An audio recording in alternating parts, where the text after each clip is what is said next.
Welcome to Wednesday and welcome to the Contrarians. We are live. Our topic tonight, pop art album covers. So we're all going to share what we like and we're going to keep it loose. It's going to be great. We want to hear from you in the chat. So let's get started.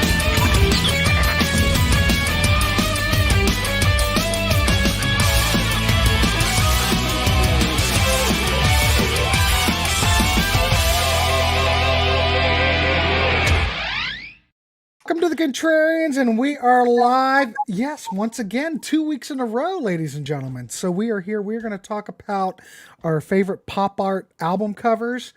You know, when I was doing my own personal research, there sure is a lot there. But, you know, I do mine last after everybody compiles theirs, so I just pick up the pieces. I want to welcome tonight's panel. We've got Johnny Metal. We've got Martin, of course.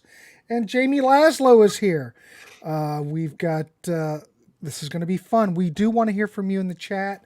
Already there's been tons of people already commenting, so we'll try to get to everybody. The order for tonight, we are going to go Johnny Metal, Martin, Jamie, and then myself. We're going to go 3, 3, and 4. Grant, before we get started, why don't I just read a little bit from the wiki here to remind us what we're trying to do here, because it was pretty complicated. I don't know. It was a hard concept to get my head around. So, okay, so it says pop art is an art movement that emerged in the United Kingdom and the United States during the mid to late 1950s. So this coming kind of after the main big heavy hitters of modern art, right? The movement presented a challenge to traditions of fine art by including imagery from popular and mass culture, such as advertising, comic books, and mundane mass-produced objects. One of its aims is to use images of popular culture in art, emphasizing the banal or kitschy elements of any culture, most often through the use of irony. It is also associated with the artist's use of mechanical means of reproduction or rendering techniques. In pop art, material is sometimes visually removed from its known context, isolated or combined with unrelated materials.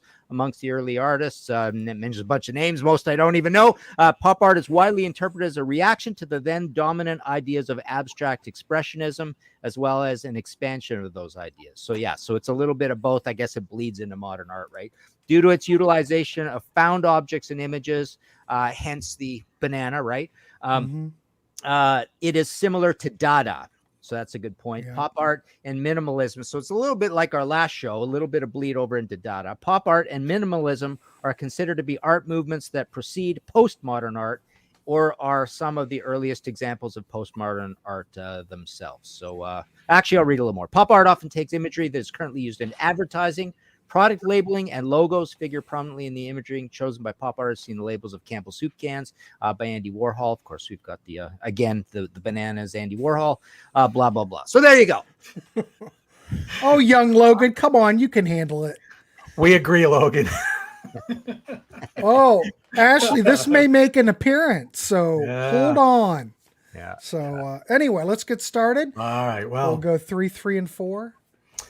All right, well, all right, Johnny Metal, you are up, my friend. All right, well, my first choice is, I don't know, this band they probably will have a lot of album covers, I think, that could probably go with this direction. And I'm thinking of Lowell George's Little Feat with Dixie Chicken. Mm-hmm. But I think you could, I think you could probably use a lot of their album covers, honestly. Yeah, but that was one of the first ones that came, and you know, the girl with the, what's this? The infinity to accordion or whatever that is. Yeah. It's a little surreal too, right? Surrealism, a little bit like our last show. Yeah, a little bit of both. But all those album covers are done by Neon Park, and he also did Weasels Rip My Flesh, which is very kind of surreal and pop arty. I didn't pick it. Did I pick it? I don't know. Maybe I did. I can't remember. Yeah. But who knows? Great artist, passed away like in the early 70s. So. So, all right. So my next choice now, I don't know. I gave one, but I think there's another album cover I think that would almost be better. And I was going to go back to the land of Scotland to the sensational Alex Harvey band. Originally, I was going to say Next, but I don't know. What do you think? Do you think Tomorrow Belongs to Me would be a little bit better for pop art? Wait a minute, John. Hold on. I mean, what do you? Hold on. Or that one. That would. Isn't that the one you just threw up there? Well, I think that actually would be better now that you mentioned it. No, I had Tomorrow Belongs to Me or Next, but I think that one actually probably is even a better choice personally. I think Next really works with the whole geometric shapes thing when those 60s guys just started doing like stuff we would do on our spirograph, basically, right? Right. You know, just with the lines and like that. I think that's definitely a part of pop art movement, right? Yeah. John, I'm going to give you that one because that was my choice. So I'm giving you that as a. Okay. Nice. But all right. There you go. All right. Well, I appreciate that. You got it. Anyway, all right. My last choice for this first go around is a 1995 Ryko disc reissue for Frank Zappa's The Best Band You've Never Heard of in Your Life. Yep. I don't know. That one just kind of I thought maybe might fit the bill. I don't know. And you know what leads those ones to fit the bill more is like the use of text, right? Text really big and paying a lot of attention to text, because you get that a lot in pop art, right? Because the advertising slogans and stuff, right? Right. So I mean, this is almost literally a billboard, right? Pretty much. Yeah. So there you go. That's my first three choices. Cool. Nice. All right, excellent. All right, let's see what we got in the comments over here. We got Groundhogs Who Will Save the World. Yeah, there's a good comic one, says Logan. We've got original Rock-a-Rolla cover. Yeah, that's a good one, Trey. Yeah, I'd say. The bottle cap, pretty cool. Duke Jupiter in the Line of Fire. I can't quite picture that one. I've got 3 or 4 or 5 Duke Jupiter albums. Big Brother and the Holding Company might be showing up later. Let's see. And we did an episode on comics too, right? And that one was in the comics one. So that was straight pure comics, but comics is part of pop art as well. Kiss Destroyer. I don't know, Ashley. That's more illustrative, right? Maybe a little more surreal or more photo, almost realism kind of thing. But anyways, okay. So my first one is Eddie and the Hot Rods Teenage Depression. And this, I guess, leans very much towards, I don't have a physical of it, there you go.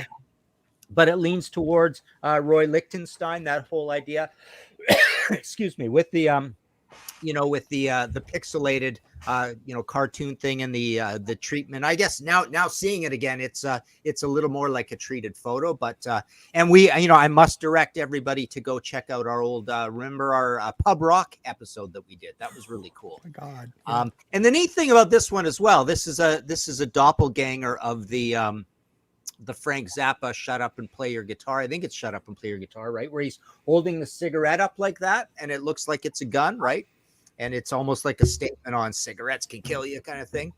So I thought that was kind of cool. But this is a great pub rock band. The second one's got the lead guy like almost hanging himself sort of thing. It's actually a really distinct cover too. It's interesting that they're both kind of suicide covers, right? So there's my first one. The second one I don't have a physical of either. Melvin's Houdini. And this is the kind of, and I can't remember who this artist is, but I think this is a semi-famous artist who was kind of a hit during the time. But this is definitely very pop art, the use of the cartoon stuff and especially kind of naive child cartoon stuff. Although you got the 2-headed dog in there, right? But this is a band I should really, this is a retirement band for me where I should just sit down and take 2 weeks and just totally get into them because they're a great band and I just haven't spent enough time with them. So I feel bad about that. And my last one is Rolling Stones Love You Live. Just for your obligatory Andy Warhol in here. This is a quintessential perfect Andy Warhol kind of cover, and Andy Warhol is pop art. He comes from the advertising world, right? Pittsburgh guy, right? Yeah. And so comes from that advertising world, moves to New York, draws shoes all day. It was the great, Songs for Drella album. Lou Reed and John Cale's all kind of about Andy. But he does tons and tons of different album covers over the years and portraits. He realizes this is a great business to get into, right? Doing portraits of famous people with a lot of money and selling them to them, right? But he gets into the Stones world and does this sort of thing. So that is my first 3. Over to Jamie. All right, Jamie, you're up. All right. Yeah, I want to thank you, Martin, for explaining what pop art was, because I was struggling at first. I didn't know what the hell. I'm still struggling, believe me. Yeah, at first I was like, "Is this pop art? That's pop art, right?" Well, it pops up. Yeah, it pops up. And then if someone said Judas Priest, I said Rock'n'Rolla. Wait a minute, that's soda pop art. That doesn't count, really. And then I thought, hey, pop art. No, that's a book by Popoff. Yeah. Popoff art, exactly. So I think this is Popoff. Pop art. Now Little Feet. Yeah. Let it roll. There you go. Yeah. There you go. Yeah, they took that logo and made it pop art. Yeah. And not a bad comeback album, I would say. And there's a shoe, and there's kind of like a found object, and you know how they use, urinals and pipes and banana. It's like, here's a shoe kind of thing, right? You know what it looks like? It looks like if Warhol. you put on special glasses, it'd be 3D. Exactly. Yeah. Great comeback album for them too. That was such a great album. It was a good comeback album. 87, I believe. Bob Dylan, Shot of Love, when he was in his I Found Jesus phase. Wow. Definitely. Not as bad of an album as it's made out to be. It's not his best, of course, but not as bad. Total perfect pop art. That is so mean median average of what pop art is, right? Yeah, it's a bad cover. Yeah. And to stay with comic books, Surfing with the Alien. I have one cassette here. Shows how drowning. Yeah. Pop art with the Silver Surfer. And Pink Floyd wanted to use that, right? And they figured they couldn't get the rights properly. Well, I think it was for Dark Side of the Moon. But anyways, at one point, Pink Floyd wanted to use the Silver They do have Doctor Strange in their second album hidden in the corner. Cool. All right. Let's just see what's going on here. Al Stewart, Year of the Cat, says D Rocker. Robert Palmer's Pride album as well. Pink Floyd Metal. Let's see more Sensational Alex Harvey Band. Remember Bambo Rules. The Cars Heartbeat City. Yeah, that's a good one. Neural Mass. Excellent. Robert Palmer's Secrets, D Rocker. All right, over to Grant. All right, here we go. First one I'm going to go with, someone already mentioned this in the comments. I'm going to go with Billy Squier, Emotions in Motion, another Andy Warhol cover. And you can tell it's very similar to what we've seen in the past. So came out in 1982. Yeah, good record. Here's the alternate, the promo single of it, right? Oh, I haven't seen that. She's a Runner, Listen to the Heartbeat, Cash 22. See that? On tour. Yeah. This album had Emotions in Motion and Everybody Wants You released as singles. But good record, produced by Mac. And I'm not a big Mac fan, but I like what Mac does with Billy. So I like this record.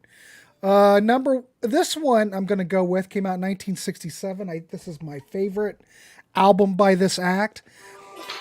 Like, was that Rockford Files theme? That is my ringtone. Rockford Files is my ringtone. Absolutely. My goodness. Wow, ladies. Now you know, everybody out there, Jamie's ringtone. But all right, so this album, 1967, I think this is a wonderful record. You could consider this a failed concept album, but if we're looking at pop art as a photograph, this whole record is pop art as far as I'm concerned, and I'm going to go with the Who Sellout. So it totally fits because that was the whole idea behind this anyway. I mean, before this album came out, they were trying to sell advertisements to get this record going, and there, as we know with the box set, there's a lot of unreleased stuff that came out. But I love this album, my favorite Who album. It might be considered a failed masterpiece, but I don't think so. I think it's great. Next one I'm going to go with, I guess I'm kind of messing around and getting these all messed up, but I might as well go with Velvet Underground album, 1967, where we've got the Andy Warhol cover. We're going with the theme in this show, seems like. Yep. Well, Andy Warhol did a lot of covers. Yep. But this is great. Yeah. Original pressings, actually, that's a decal, and you could peel it back. And a lot of people thought that there was something dirty underneath of it, but it was just a banana. That's all it was. Yep. But very cool. Great record, great cover, great concept. I love it. So there's my all right. A quick look at the comments. We got the producer self-titled. We've got Anthrax Among the Living. Yeah, very cartoony. I think we had that on our other one. D Rocker mentions the producer self-titled. Can't remember. Is that the one where they're sitting in the producer's chair? Or they're in the producer's chairs. Is it? Okay. Mm-hmm. Queen Hot Space. More on that later. Landed by Can. Benatar just called Jamie, so that's Sydney's. Is that what it? That's his Pat Benatar I ringtone. wouldn't be I would have hung up on you guys, not her. Yeah, exactly. Montrose Warner Brothers presents as D Rocker. It's a good one. We got Tiki Fire says Matthew Sweet, Altered Beast, Prodigy, always outnumbered, never outgunned. Yeah, they're coming in really good here. Blur Think Tank says Ivor Swords. Oh, don't read Logan's. He's pretend. No. Sweet Desolation Boulevard. Don't even read Logan's comments. All right. Let's move on to Johnny Metal. All right. I have a feeling this next one's going to be a little bit more of an illustrated, more so, because if you thought Destroyer was more illustrated, I have a feeling this one might be. So this is an Australian thrash metal, power metal band, Mortification, with their album Triumph of Mercy. So you got this, I don't know, this kind of like Battle Angel kind of sweeping the guy off and keeping him protected. There's the story behind this is this guy's the bass player singer of the band and main lyricist, and he was actually dealing with he had been going through a pretty severe case of leukemia, where he had been it nearly took his life. I mean, he was teetering on the brink of death pretty much there. So that's where that comes from. So that might be a little bit more of an illustrated cover, but I don't know, kind of worked for me a little bit. Without him on it and without the text on it, it would pretty much be a pop art cover. Probably. Right. Yeah. Probably so. Okay. My next one is I'm again going to mention the Gallagher brothers that matter to me. And that would be the band Raven with Metal City. And, we always love how Martin's always flashing stuff up that's signed. So it's nice that I actually can do that once in a blue moon. Yeah, very nice. Very nice. But great album. I love the Metal City album, I think. And a great cartoony look here. And my last pick for this go around, again, maybe a little bit more on the illustrated side. But how about Nazareth's Rampant? Oh yeah, cool. Maybe I don't know. Yeah, it looks like a cigar box. Let us know in the chat what you think. Yeah, it looks like a cigar box, which is a doppelganger of the Jethro Tull cigar box box set, right? I know we've shown that record before on another show. Might have. Remember why? Yeah, interesting cover. Yeah, very strange cover. Very strange cover. Yeah. You know what? I hate to admit to this, but before we ever did these shows, that was the first time I'd ever seen that cover. I was unaware of that record. Ooh, yeah. I grew up with this one. My brother had it. Me too. We didn't have that when I went to high school. No one cared about Nazareth. Never even popped up. Wasn't even a blip. Huh. Yeah. All right. So my next three. First I've got the Motors Tenement Steps. So this is it's a die cut, as you can see. It's a weird shaped cover, and that's definitely in that whole pop art thing where these guys were all doing these geometric shapes, and people would cut their canvases in octagons and circles and stuff, and there'd be bullseyes and things all over the place, and that's pop art. So yeah, love the Motors and love Bram Tchaikovsky, the post Motors band, even more. Love those guys to death. My next one is the Who, their last album, Cap W, Cap H, Cap O. And I don't have a physical of it, but this is total pop art in the style of Jasper Johns, right? And maybe Robert Rauschenberg a little, I don't know. But the whole idea of mixing these shapes all together. But I did pull out my Face Dances cover, and it's the same sort of thing. So the interesting thing here is that none of these individually is really pop art, except for the one that's a little collage-y, and then the collage itself is kind of a pop art thing, and both Who and Face Dances do that. So they're obviously doppelgangers of each other, right? I think Face Dances counts because aren't each portrait or they're work by different artists, correct? Yeah. But I think that's kind of a pop art idea. Yeah, but what I'm saying is each portrait on its own is, generally speaking, not particularly pop art looking. Right, but kind of thing.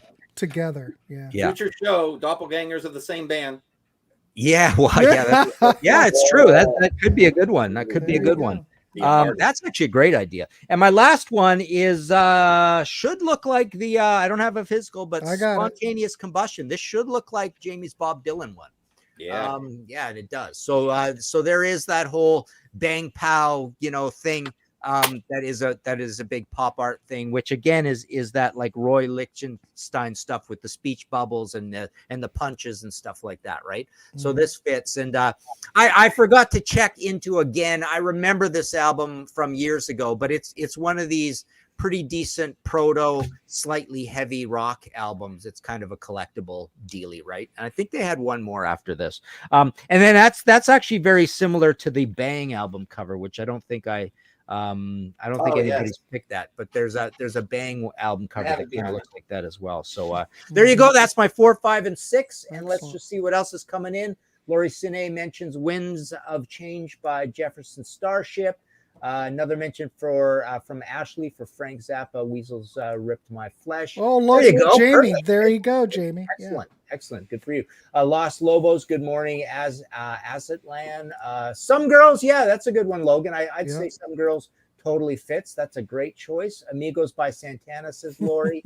This is Spinal Tap, could fit. Technical Ecstasy, yeah, kind of. I'd say it would fit. Yep, that's pretty cool. The Hunt debut. Go see Grant's. It all comes back to the Hunt, ladies and gentlemen. Yeah, absolutely. Oh, always got to talk about the Hunt. Bad Company, Rough Diamonds. Yeah, pretty interesting with the shapes, because that one is literally die cut into zigzags, right, on the edge, and they were always blunted and screwed up in everybody's collection. So, all right, over to Jamie. All right. Okay, this next one, this guy, you saw his art all over the place in the 80s. I don't know the guy's name. You guys might. Rio? Oh, for goodness sake. That's sake. What's his name? Yeah, that's what's his name. God, I can't remember now, though. I went to Penn State main campus, and the McDonald's there had his art all over the dining area. There, different pictures. Did he do Arcadia, that cover too? Because that looks the same. I don't know. I don't know. I'm going to keep that as a doppelganger of the same band, and that one's going to count. Yeah. That's total pop art. Yeah. How about this? I think the whole animation in the movie was pop art. The Yellow Submarine by the Beatles. I agree. Yeah. Wow, very cool. I've never seen the movie. Yeah. Totally fits. Yeah. That excellent. Fits. And this one, I think it fits. Pennywise, Straight Ahead. Little funky band. Yeah, that's pop art. Oh, yeah. 100%. Art, right? Absolutely. Yeah. Two-tone. You got just white, black, and red on that, right? Cartoony. Yeah. That is a cool cover, though. I liked it. Yeah. Nice. Very cool cover. Yeah. Did we do a show on that? Or Monty, who does, Monty Connor, a buddy of ours who does all those great Facebook comparison things, did one about people at the wheel in a car like this, and he didn't include this one, but there's Santa's Racing Time, and there were a few. I think the new Alice Cooper album, right? Road Stories. So yeah, he did one comparing all the people driving a car in album covers. So that was pretty cool. Okay. But this would have been perfect for him. So yeah. All right, over to Grant. All right, I'm gonna go with once I find it. All right, my other choice, now that I've got everything all screwed up as far as order, I'm going to go with Frank Zappa, Studio Tan. This record came out in 1978.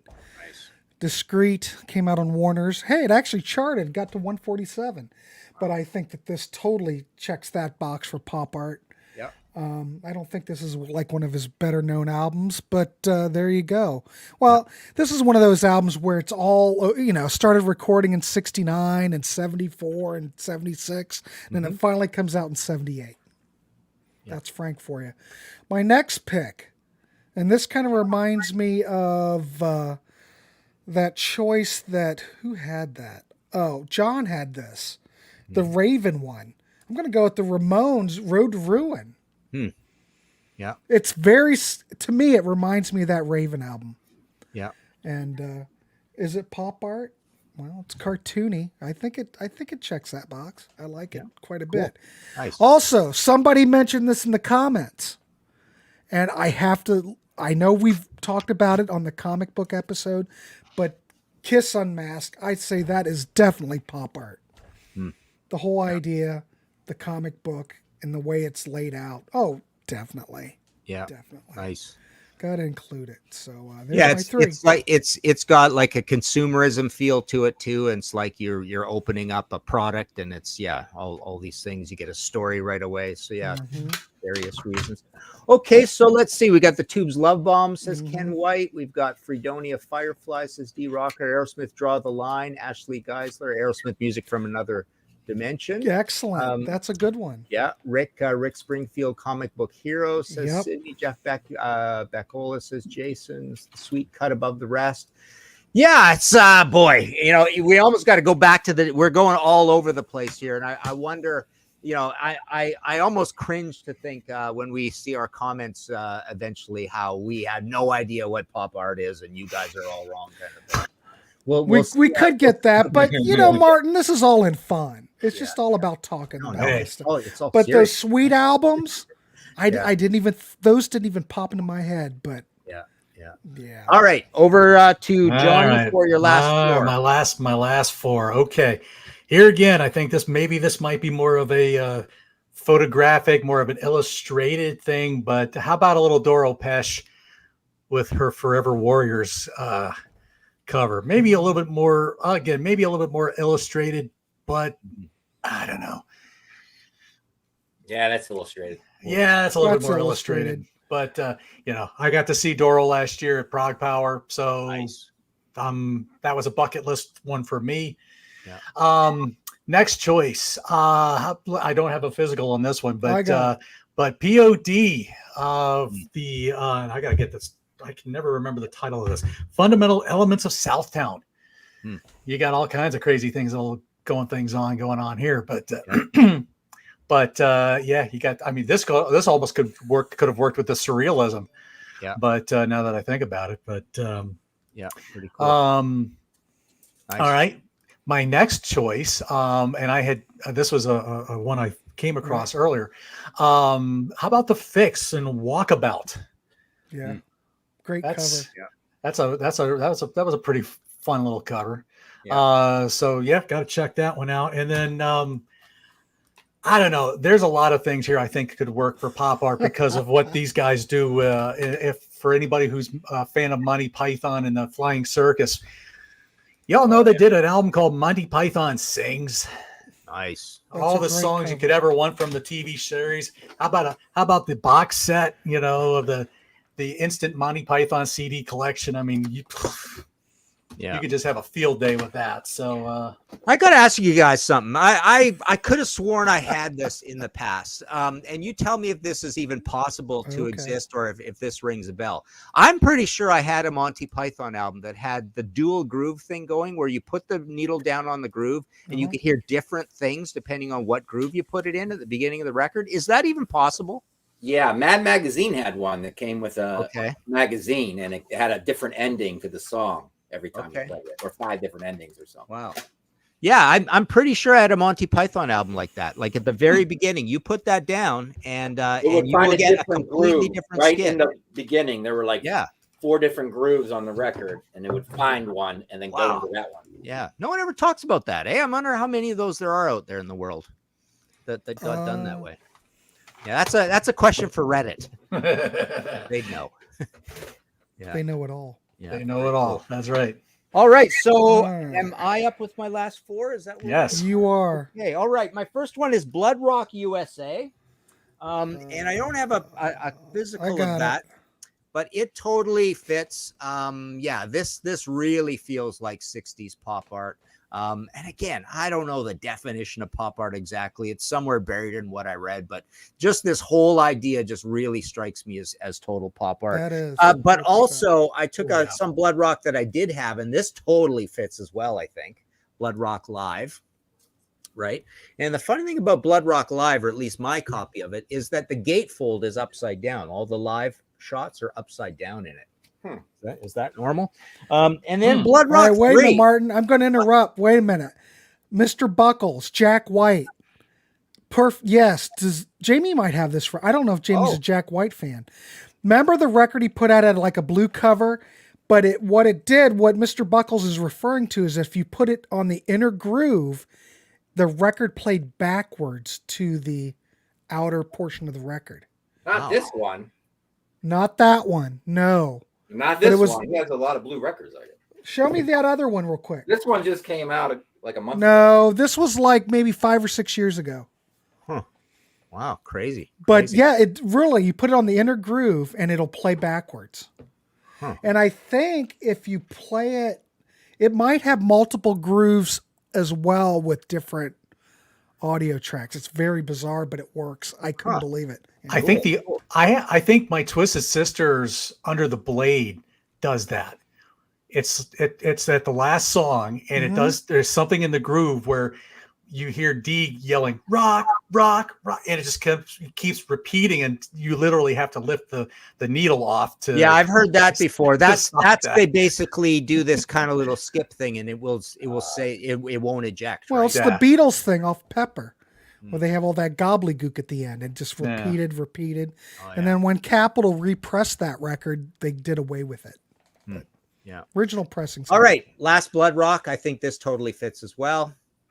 So that's another one from them. Then I've got Queen Hot Space. I feel like this totally applies with the whole color thing and the color fields, right? Yeah. Color field is a thing that comes from modern art into pop art, you know, just big blocks of color and stuff. And that kind of fits. And there it is, literally. Just big blocks of color. And then I don't know how this applies, but I just love this cover and love talking about this album. Clutch, Earth Rocker. I just feel like, you know, this kind of fits with the geometric thing. And I love the story. You know, I interviewed these guys for this album, and they mentioned that the artist was slightly influenced by the inner sleeve of Black Sabbath Never Say Die with the sort of schematic look and stuff. I thought that was really cool. And then my final one is Grateful Dead Europe 72. And what I did is I hope I'm getting the right cover. There's multiple covers. Doesn't matter because I've got a million things to show you. So I just took my Grateful Dead box set, and I'm looking at all this stuff and then realizing that basically all of them are pretty pop art, right? Possibly pop arts, because I guess pop art bleeds into, you know, the classic San Francisco poster art. Things like that are definitely considered pop art, very geometric. So yeah, whole pile. These are all from the same box set. The first of the two big box sets that they did, which I totally love, right? So yeah, Grateful Dead is my final one. Definitely lots of things there. I'm sure somebody's written a university essay on whether Grateful Dead is pop art or not. So maybe they're watching. So there you go. Let's just take a quick look over here. Martin, Grateful Dead. What? Oh yeah, I love Grateful Dead, but basically the Donna years more than anything. Emerson, Lake and Palmer, Brain Salad Surgery. Yeah, we had that on the Surrealism show. Monty Python Matching Tie and Handkerchief is a 3-sided album. Interesting. Arachnophobia by Marillion, Cam FDM, Rhino Bucket, L. Stewart. All right, over to Jamie for his final 4. Okay, this one I brought up with like too much makeup or something we talked about. Kiss Asylum. Oh yeah.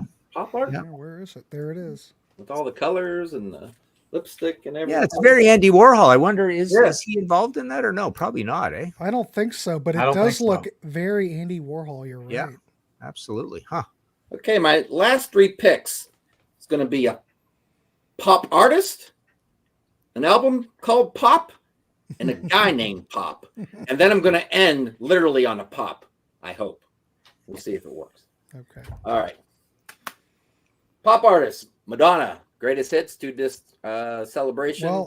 Well, there's different covers of that thing. Oh, okay. Well, this is the one that I think fits. Okay. Jamie's looks pretty Andy Warhol too. Yeah. Yeah, Marilyn Monroe-ish type thing. Yeah. And for the album Pop, U2 Pop.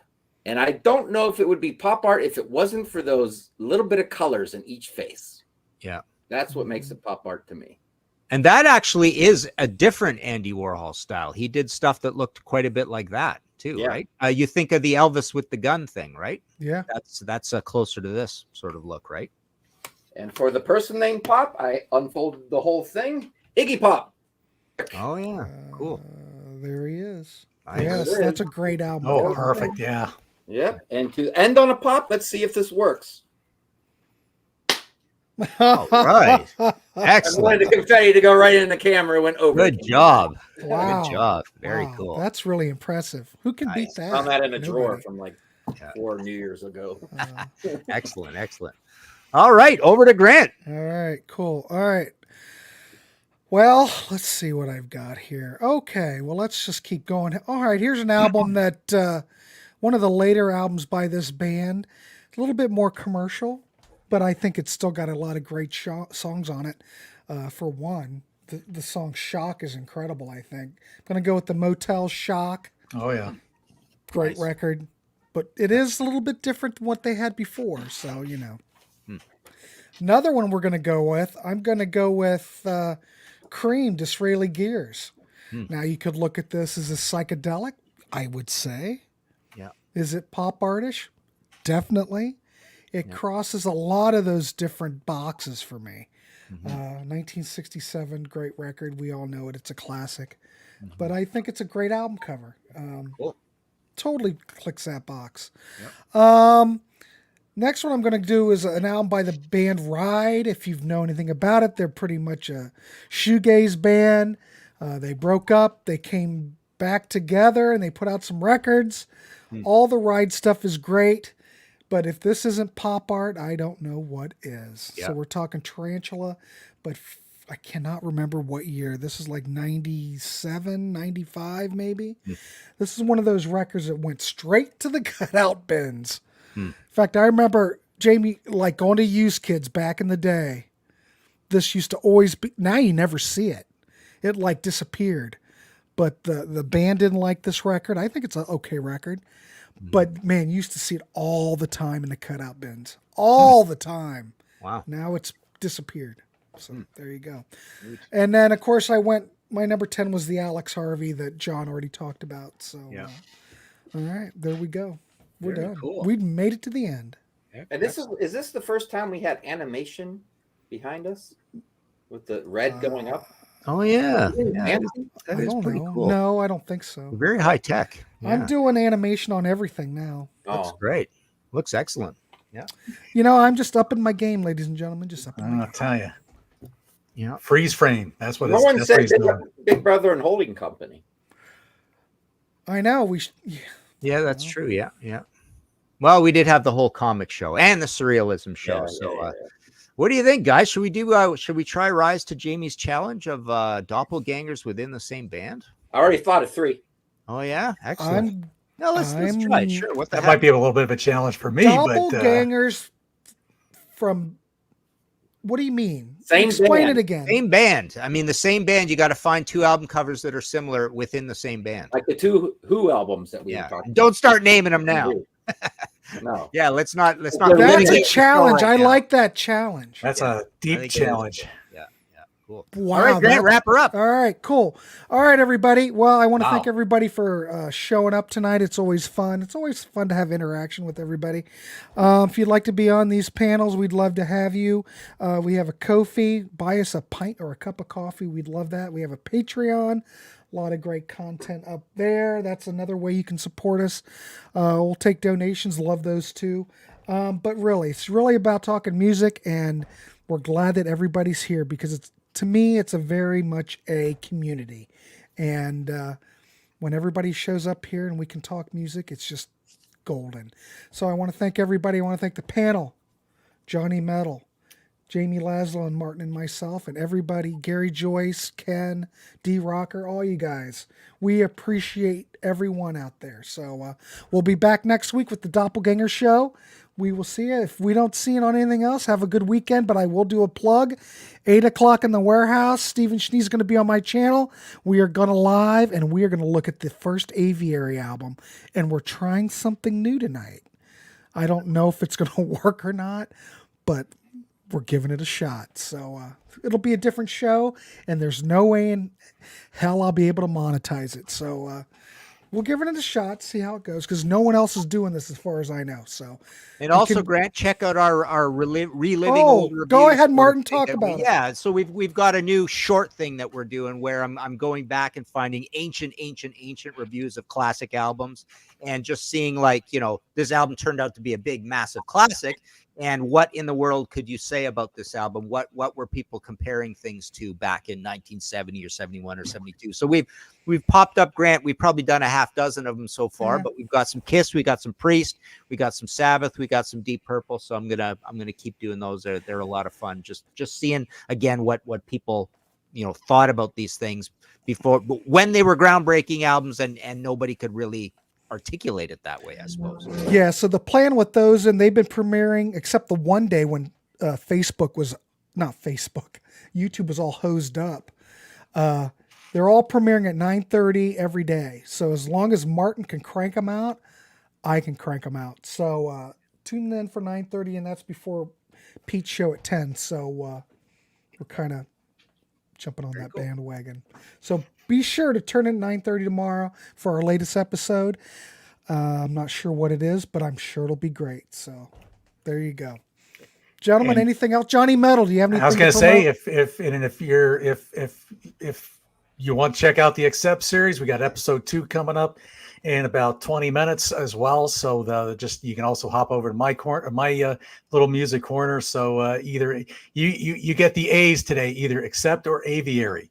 So I guess depends on which A you want to head to. So this week's guest is BM Bolt on mine. I know BM Bolt texted me earlier bragging about it. And I said, Byron, don't forget where you started. He was great.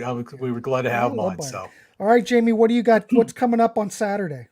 I got a review crew taping tomorrow that will be on 8:00 Saturday night, and I got a rock star lined up, another one. So we'll see what happens. He's supposed to be there. Tune in on Saturday. Yeah, so find out who it is on Saturday night. Nice job. All right. So there's a lot coming up here on all these channels. So tune in. If you haven't subscribed, please do. Check out Jamie's show. Check out Johnny Metal. Of course, check out my show, for goodness sakes. But anyway, we'll let you go. Have a good week. Have a good weekend if we don't see you. And we'll see you on the next one. All right. Thanks, guys.